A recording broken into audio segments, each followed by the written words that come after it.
La referencia principal que tenía era de las aquellas point and shoot de Cybershot. Por supuesto. ¿Verdad? Que eran las primeras cámaras Sony que yo conocí, que creo que las siguen haciendo, no estoy seguro de esto, pero Sony era relacionado con equipos de sonido, mini componentes y todo este rollo. Televisores, exactamente. ¿Cómo una marca de televisores puede hacer cámaras fotográficas?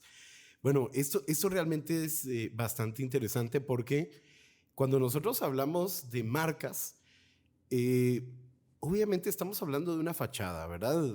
Por ejemplo, en nuestro país, aquí en Guatemala, se producen muchísimas marcas de pantalones que luego, si tú te gusta gastar, podrías gastar $600 en un pantalón que se hizo aquí por $2, ¿sí?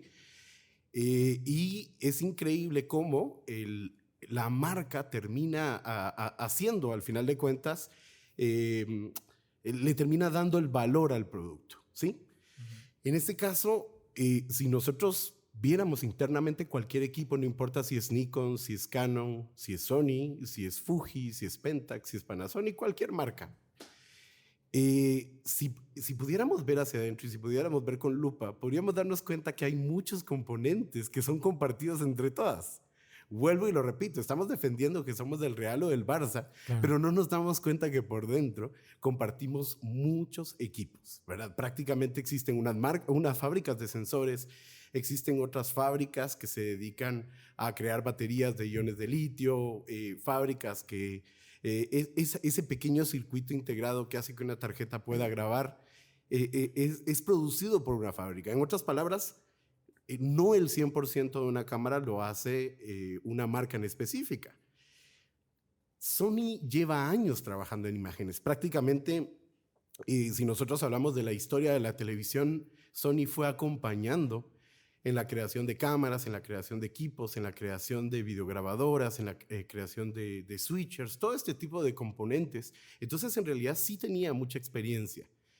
Pero, obviamente, como una buena marca, han tenido esta visión de tratar de llegar a los mercados, tratar de ir cumpliendo ciertas expectativas, ciertas necesidades, y obviamente hay un mercado mucho más grande que quiere comprar un televisor cada vez que sucede un mundial, cada vez que sucede una olimpiada, comparado con la gente y el mercado específico, que valdría la pena hacer una comparación.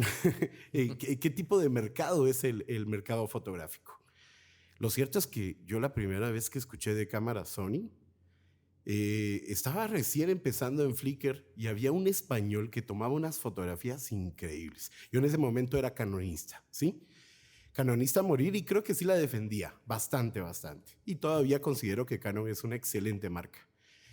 Este fotógrafo español, Diego Díaz, en ese momento, Alonso Díaz, perdón, en ese momento se llamaba Alonso DR, ponía unas fotografías impresionantes de Cantabria, de las playas, de las rocas, pero eran unas fotos en las que uno miraba sus fotos del puerto de San José y no podía creer que a mi fotografía se le pudiera llamar fotografía a la par de las fotos de Alonso.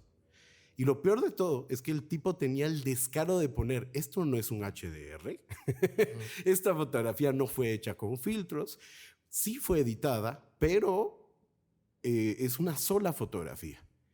Porque cuando uno mira esas fotografías con esas grandes variaciones de luz, ese amplio rango dinámico, ¿verdad? Donde las sombras y las luces altas se ven bien, uno cree que se tuvo que tomar 3 fotos, 5 fotos para poder lograr toda esa amplitud lumínica. Y estaba Alonso con una cámara de las primeritas de Sony. Por ahí vos hiciste tu tarea, a ver cuál fue la primera cámara Sony profesional. A ver, ya hasta se me perdió el chivo acá. La Nex 3, ¿va? Exactamente, la Sony esas cámaras, esa línea Nex. Y uno no podía creerlo. Es decir, debo confesar, y yo no sé si esto algún día Alonso Díaz, Alonso DR, va a ver este video, estoy seguro que sí. Pero te quiero pedir perdón porque nunca creí que tu trabajo fuera cierto. Yo pensé que sí tomabas muchísimas fotografías, que tomabas fotografías con filtro. Pero yo venía de una cámara que era mucho más limitada, ¿verdad? Y quiero caminar sobre cáscaras de huevo con esto, porque no estoy diciendo que una cámara sea mejor que la otra. Sí. Solo que comparado con la cámara que yo tenía, yo no podía hacer esas fotografías. Si yo quería tener una amplitud lumínica, yo tenía que tomar 3, 5 fotografías para poder lograrlo. Pero poco a poco Sony se empezó a meter en el mercado. Pero a mí me encanta la visión japonesa en muchos sentidos. La vemos en Toyota, la vemos en muchas cosas. El japonés es alguien que estudia su mercado, es alguien que primero está calladito, está haciendo pruebas. Mira, tengo esta cámara, pruébala, dime qué te parece. Y como que está tocando a ciertas personas que creen que le pueden dar un buen feedback. Y luego hay 40,000 ingenieros japoneses, todos nerviosos, tratando de ver si su producto, si sus ideas dan resultado. Y una vez dan resultado, siguen avanzando y siguen avanzando. De alguna manera quieren reinventar la fotografía y esa es una visión que he podido comprobar muchas veces en Sony. Se empezaron a hablar de otras cosas que por lo general la mayoría de cámaras ignoraban. Ignoraban porque simple y sencillamente no podían alcanzarlas. Cuando tú te metes a Amazon y quieres comprar una cámara, te hablan de cosas mundanas, cosas que no sirven para nada como los megapíxeles. Es decir, el exceso de megapíxeles es una tontería. Nunca compren una cámara con muchos megapíxeles porque cuando estás en malas condiciones de luz y estás con ISOs altos vas a tener muchísimo ruido, ¿sí? Yeah. Pero a los fabricantes de cámara les encanta la idea de vender cámaras con muchos megapíxeles, ¿verdad? Si supieran que la mayoría de impresoras apenas soportan 12 megapíxeles y que nosotros con 2 o 3 megapíxeles podríamos imprimir del tamaño de una valla, entonces no necesitamos tanta información, pero a los fabricantes les encanta meternos 102 megapíxeles, 61, qué sé yo.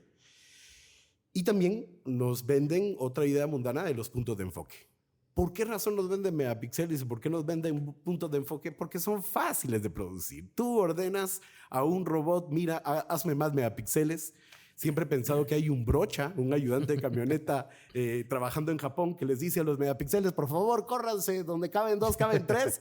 Y empiezan como que a amontonar los megapíxeles. Y allí es donde te das cuenta que las cámaras aumentan de megapíxeles, pero no aumentan el tamaño de su sensor. Es decir, llevaremos años trabajando con, qué sé yo, sensores APS-C, sensores full frame, pero por ejemplo la primera Canon que tuve era de 8 megapíxeles, la segunda fue de 12 megapíxeles, la segunda fue de 18, hoy estamos hablando de 36 megapíxeles y seguimos con el mismo tamaño APS-C. En otras palabras, le echan más agua al caldo. ¿Por qué razón le echan más agua al caldo? Y esto no es solo de Canon, es prácticamente de todas las cámaras, creo que incluso Sony también ha caído en esto. Le echan más agua al caldo porque en primer lugar nos vendieron la idea que entregar megapíxeles es mejor. No sé qué puede ser mejor, ¿verdad? Para mí es todo lo peor. Archivos más pesados, más ruido, qué sé yo. Pero también, de alguna manera, la industria se ha encargado de no hacernos pensar en las cosas más importantes. ¿Qué es lo más importante? ¿Qué es lo que un fotógrafo necesita para ser feliz? Aparte de salir a la calle y tomar fotografías y que le paguen por ello. Pero esos son otros temas que podríamos hablar, ¿verdad? ¿Qué necesita un fotógrafo para ser feliz? Considero que lo más importante que un fotógrafo va a valorar es el rango dinámico, ¿verdad? Entre más amplio, entre más stop de rango dinámico pueda tener tu cámara, va a tener más sensibilidad para que las sombras y las luces altas puedan convivir en una sola fotografía sin necesidad de hacer HDRs, que por cierto HDR quiere decir High Dynamic Range o amplio rango dinámico. Entonces, cuando Sony empieza con ese tipo de preguntas y empieza como a tocar la llaga de la industria y a decir, ¿saben qué? Nuestras cámaras tienen más rango dinámico. Mientras que la competencia llega a 10 stops, 11 stops, nosotros estamos entrando con 14 stops. Por supuesto, estábamos todavía como que en este periodo temprano en el que Sony, una marca de televisores y de equipo de sonido, se estaba lanzando a un sector profesional. Las cámaras todavía se miraban raras. Es que los lentes eran raros. Los cuerpos no parecían una cámara fotográfica y encima eran más pequeños. Parecía una cámara de juguete. Pero por dentro había muchísima tecnología. Otra de las cosas donde también la industria hasta cierto punto nos tenía limitada era con el techo de los ISOs, ¿verdad? Es decir, mi primera cámara llegaba a ISO 1600 Y si yo la ponía en ISO 400, era un ruido terrible, como que si mi televisor se hubiera ido del aire y estuviera viendo ese hormigueo. De repente, las cámaras Sony estaban hablando de 25.600 de ISO, de 51.200, de 102.400. Y uno, ¿qué está pasando acá? ¿Quién necesita eso? ¿Será que estas cámaras están hechas para espías que necesitan tomar fotografías en malas condiciones de luz? No, lo cierto es que si tu techo de ISO es alto, los ISOs más bajos van a ser más limpios. Ese tipo de preguntas, ese tipo de tocaditas de llaga que Sony le ha hecho a la industria, creo que nos han hecho mucho bien, porque para hablar muy bien de Nikon, para hablar muy bien de Canon, ellos han entendido el mensaje y han entendido que ahora hay que competir por mejores cosas, no solamente por los megapíxeles y los puntos de enfoque.